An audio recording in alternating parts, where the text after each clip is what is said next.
వర్గంలో పార్టీ బలోపేతానికి కృషి చేస్తానని వైఎస్ఆర్సీపీ చిలకలూరుపేట సమన్వయకర్త మల్లెల రాజేష్ అన్నారు. నియోజకవర్గ సమన్వయకర్తగా పార్టీ అధిష్టానం నియమించినందుకు సీఎం జగన్, మంత్రి రజని, ఎంపీ కృష్ణదేవరాయుడు, ఎమ్మెల్సీ మర్రి రాజశేఖర్లకు మల్లెల రాజేష్ కృతజ్ఞతలు తెలిపారు. రానున్న ఎన్నికల్లో చిలకలూరుపేట గడ్డపై వైఎస్ఆర్సీపీ జెండా ఎగరవేస్తామని ధీమా వ్యక్తం చేశారు. వైసీపీ కార్యకర్తలు, నాయకులతో కలిసి ముందుకు వెళతానని మల్లెల రాజేష్ తెలిపారు. చిలకలూరుపేట నియోజకవర్గ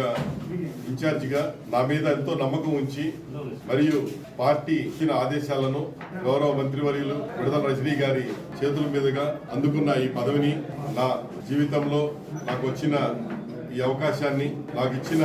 మా గౌరవ ముఖ్యమంత్రి వర్యులు శ్రీ వైఎస్ జగన్మోహన్ రెడ్డి గారికి జీవితాంతం రుణపడి ఉంటానని, అలాగే నాకు ఈ అవకాశాన్ని ఇచ్చిన మరొకసారి తెలియజేసుకుంటూ మా గౌరవ మంత్రి వర్యులు విడుదల రజనీ గారికి, అలాగే నా సోదరుడు విడుదల వేణుగోపీనాథ్కి మరియు మా వైఎస్ఆర్సీపీ పార్టీ చిలకలూరుపేట నియోజకవర్గ కార్యకర్తలు, నాయకులు అందరూ వారు నాపై పెట్టిన నమ్మకాన్ని మేమందరం కలిసి రాబో ఎన్నికల్లో విజయాన్ని 2019 కన్నా ఇంకా మిన్నగా మన గౌరవ ముఖ్యమంత్రి వర్యులు చేసిన పథకాలు, చేస్తున్న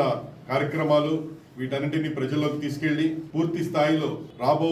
కాలంలో జగన్మోహన్ రెడ్డి గారు గౌరవ ముఖ్యమంత్రి వర్యులు తలపెట్టిన భవిష్యత్ ప్రణాళికను ప్రజల్లోకి తీసుకుని వెళ్లి మేము అత్యధిక మెజారిటీతో గెలవాలని,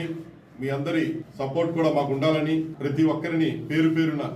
కోరుకుంటున్నాను.